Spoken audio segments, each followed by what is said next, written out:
Ngayon punta tayo sa Quezon City. Sama ko kayo, tara. Iwan mo natin si Gail. Hindi muna siya yung gagamitin natin ngayon.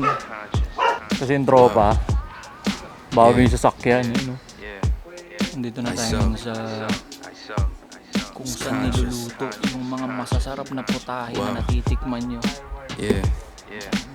Baka makasagi ako eh. Gagalaw tayo ng onte. Papakita ko lang sa inyo ng mabilis. 500 million. Hindi ako malido na inupuan ko. Ang bilis kong nawala. Ang bilis. Bati na kami par. Hindi naman ako bait na tropa, tol. Inayatid tayo. Kita mo naman, iatid daw ni Y Binit par. Sunod! Ilan tol yun? Uploaded na. Kung pinapanood mo to ngayon, tong video na to, tas di mo pa napapanood yun, panoorin mo muna yun. Ayun yung pinakamahaba at pinaka-solid na episode na nalabas natin ngayong 2025. Alright? Never kong naisip na makakapag-upload ako ng ganun. Pukin na isang oras eh. Panibagong araw, panibagong blank check na naman. Blank check na ikaw ang magpapasya sa'yo nakabase kung ano yung magiging value ng araw na to. Actually hapon na natapos akong i-trim kasi wala namang heavy edit yung upload natin sa YouTube. Natapos kong i-trim yung isang oras vlog na yun. Mga alauna na, parang ganun. Ngayon punta tayo sa Quezon City. Sama ko kayo, tara. Dito tayo sa area E. Iwan mo natin si Gail. Hindi muna siya yung gagamitin natin ngayon. Kasi yung tropa, bago yung sasakyan, no? Parang baliw ito, boss, ah. Bakit? Ang taas.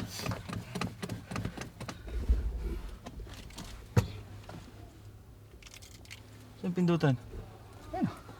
Sasaksak Ay, gago, kala ko kilis. Wala to, Pop, dalayin yung boss. Yung kilis? Oo. Okay. Anong 20 ano to? 15. Yung bibilin sana natin kilis eh. Ulo mo, 29 din.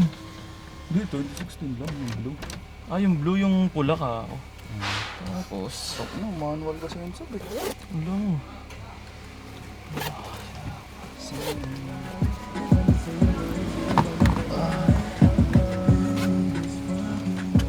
Bago yung auto ng tropa, no? Mga masubukan to. Honda Jazz, puki ng ina. Lola Menji? Lola mo? Oo. Mga ano rin? Parang wide din pala sa loob dun, Jazz. Wide din. Oo, yung maliit sa labas eh. Alright, tara. Batsi na muna kami. Nandito na tayo ngayon sa kung saan niluluto yung mga masasarap na putahe na natitikman nyo. Ang daming pinipindot. Sama natin si Idol and si YB. What's up? Ito kami ngayon sa Wild Grass.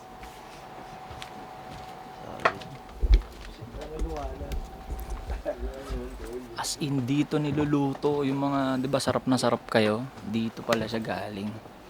Hindi chinachamba yun. Daming pinipindot at dahil nangyayari. Lumpitig tayo din dyan ah. Hindi tayo umaalis dito sa dito tayo umupo kanina. Andito pa rin tayo ngayon, hindi tayo umaalis. Kasi yung the whole setup worth 500 million. So bawal. Baka makasagi ako eh. Alright. No, gagalaw tayo ng onte. Papakita ko lang sa inyo ng mabilis ah. 500 million. Kaya hindi ako malis doon sa inupuan ko kasi baka makasagi tayo eh. Tama. Oh. Sobrang daming nangyayari. Diba? Lang. Diba? Ilang yun? Balik kanta mo pre, pipindutin dito, ganun. Dito ipiprint, papadaanin dito yung mga kanta. Hindi ka na pupunta doon. Hindi na. Pero pwede okay. namin testing. Alright. 80k per 1 minute daw testing, boss eh. Weh? Okay na, ina. Yung sabi. 500 eh. Pag nagkaroon ka nga ng 1 billion ngayong year pre, magagawa ka nito sa May kwarto mo. sukli pa nga. Yeah. May sukli pa nga eh. Ano tayo nangyayari? What the fuck? Babalik na tayo doon sa inupuan natin. Hindi tayo magliligod kasi 500 million yung setup eh. Name it, big artist, lahat dito niluto. Alright. Wow. Kuha pera tas alis. Ang bilis kong nawala. Ang bilis kong nawala. Ang bilis kong nawala. Kuha pera tas alis. Yeah. Bati na kami par. Yes, sir. Thank you. So, guys. Ingat lang ha. Tangina mo na magic niya no. Tangina magic mo lang pre. Alright. Okay. Nung, chat tayo ha. Yeah, tapos na yung mission namin dito. Pakinggan nyo ilalabas kong tae mamaya. Bibidyo ko mamaya. Nasa CR ako. Hindi, bati na kami. Hindi na nakakabait na tropa, tol. Tang, inayatid tayo. Oo. Kita mo naman, iyatid daw ni YB Neat par. Hindi na nakakabait na tropa. Tang, inang yan. Ba? Diba? Wala kang masabi ngayon. Oh. Wala kang masabi ngayon. Hindi, tang, gabi na pre. Kanina pa kami nasa kalsada pre. Dolobat na kami par eh. Yan talaga ang mga Classes? Babalik na tayo sa Bulacan, tapos we proceed, alright? Dito na kami ngayon sa kilometer 23, manananghali na muna kami ni Boy G as usual. Wow!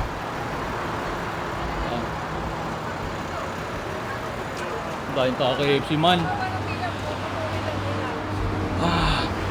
Dito kami ngayon sa Burger King. Manananghali muna kami ni Boy G.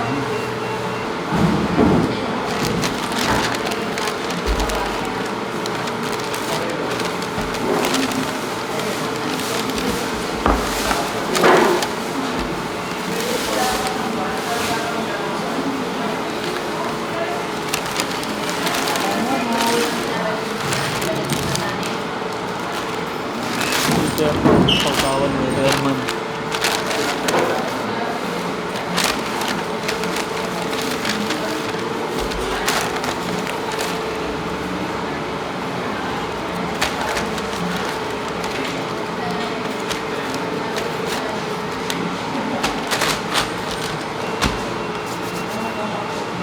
Pera naman.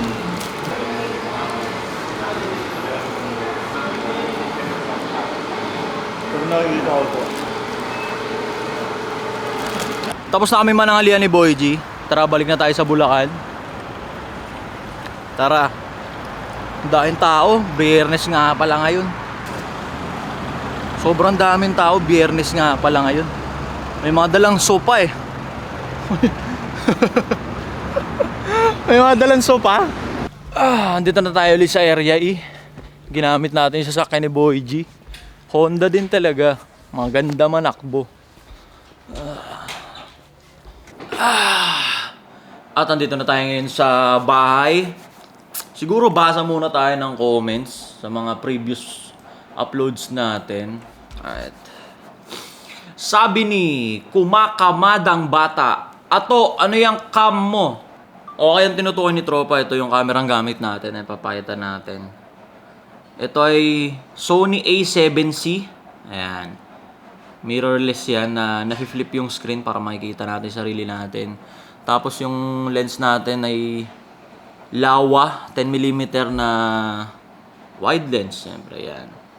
So yung mic natin ay Rode Video Mic NTG1.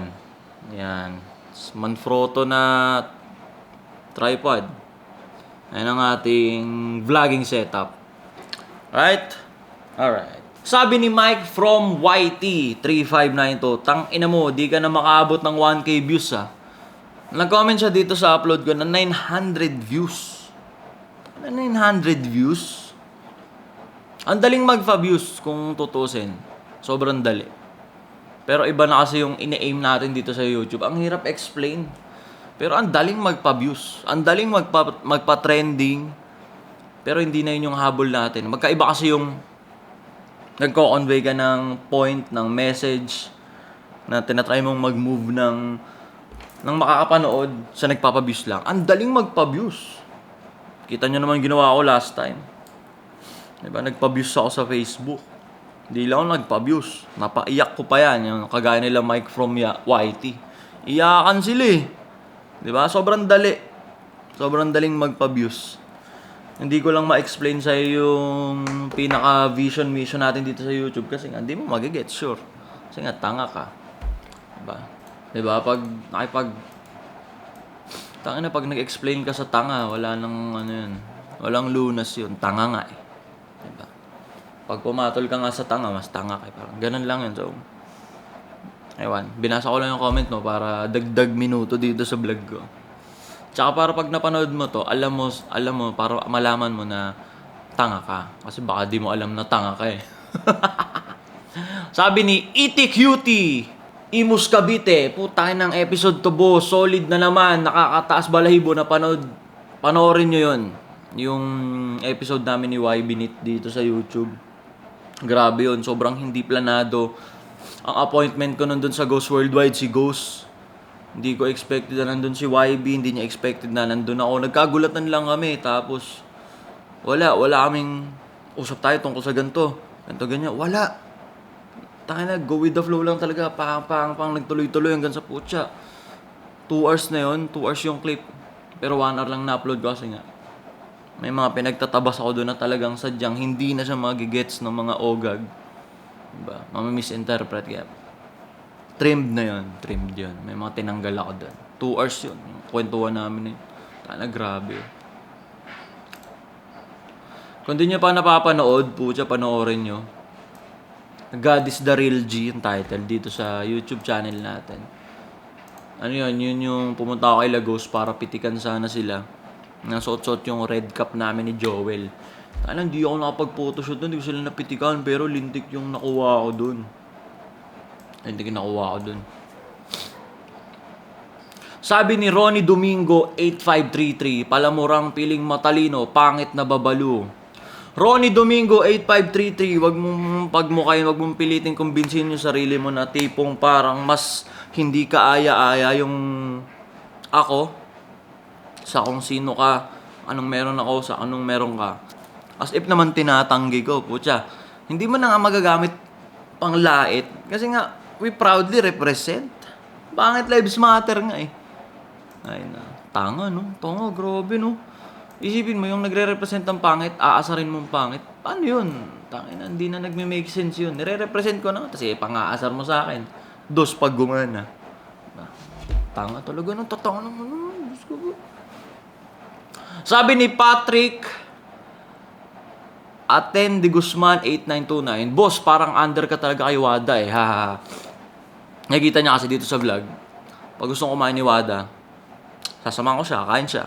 Tinitigil ko yung ginagawa ko. Pag gustong lumabas ni Wada, lalabas kami, samahan ko siya. Pag may gusto si Wada, gusto niya, ginagawa namin. Ngayon, hindi under yung ano dun eh. Ganito kasi yan. Di ba wala akong ibang bukang bibig na tayo yung accountable sa sarili natin. Tayo yung may control sa kung anong outcome, ano yung mga nangyayari sa buhay natin. Same thing yun sa nung inalaw ko na mag-add ng another department sa buhay ko, which is yung, yan nga, yung love life.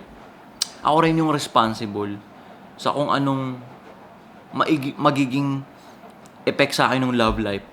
Kasi yung love life, ano yan? Eto yan, puso yan. Puso. 'Di ba? Bypass mo yung utak mo, pinagana mo yung puso. Ngayon, si love life, ano siya, more on emotional support, emotional happiness. Hindi siya all about money, hindi siya, pero yung pinaka main reason bakit ka love life, kasi kailangan mo ng emotional support.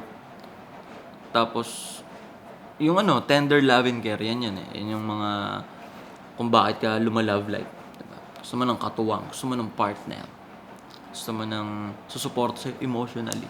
Yan yun. Ngayon, hindi ka masusuportahan ng partner mo ng maayos emotionally kung hindi siya nakatindig ng maayos, kung hindi straighten up yung utak niya. Ngayon, ang mga babae, mabilis masira mood niyan. Mabilis maging buwisit na nila lang yan. Diba? Ngayon, ikaw, bilang isang lalaki, na unang-una, walang pumilit sa'yo magpasok ng relasyon sa buhay mo. Ako yun. Ako yung ako yung responsable dun. choice ko na magdagdag ng department, which is yung love life. So, para mas straighten up yung utak niya, para maging good mood siya lagi. Responsibilidad ko yun. Para maging magandang effect siya sa sistema ko, para hindi niya ako tulok-tulokin, hindi niya ako busit-busitin. Kailangan good mood siya lagi. Kailangan lagi siyang okay. At ako ang ako ang nakatoka doon kasi ako nga responsable sa mga ginagawa ko sa buhay ko. Ako yung pumili na magdagdag ng babae sa sistema ko. Kaya andyan siya, nag-i-exist siya. Pag may gusto siyang kainin, makakain niya. Pag may gusto siyang puntahan, mapupuntahan niya. Akong bahala. Pag ganun yun. Hindi siya sunod-sunuran. Hindi ako sunod-sunuran sa kanya. Hindi ako under sa kanya. Ginagampanan ko lang yung alam kong cause para maging okay siya. Kasi pag okay siya, okay din yung energy na ipapasa niya sa akin emotionally. Nagigets niya ba? Para maging okay siya, para maging good mood siya, ako pa rin yung dahilan. Diba? Ngayon, paano ko makukuha sa kanya yung positive emotional energy kung hahayaan kong hindi siya okay? Kaya kung ano man yung mga bagay, pagkain, kung ano man na magiging okay siya, akong bahala dun. Kasi nga, kailangan kong maging okay siya lagi para mabato niya ako ng positive emotional energy na kailangan ko sa grind set mindset ko, kailangan ko sa journey ko. Na kaya nga ako nagjowa, hindi ako nagjowa para lang love, ganyan, lablaban lang. Wala, nagjowa ako kasi nga yun. Ang may bibigyan niya sa akin, tender love and care, emotional, positive energy. Diba? Ganun yun. Anyway, dito muna natin tatapusin tong video na to. Hindi ako nakapagbuhat gawa ng yung kaharap namin bahay. May construction nga. Sobrang alikabok sa labas. Tapos may may sinus ako na mabilis ma-trigger. Tapos pag na-trigger yun, wala na. Ako. Dispalinghado na ako maghapon kasi tulo, uhog, labas sa mata, irritable type shit. So, baka masingot ako doon ng sobrang alikabok. Alright, di ko alam kung may ginibaba sila or kung ano man. Anyway, dito naman tatapusin to. Wala na masyadong mahabang outro. Kita kasi tayo maya lang onte.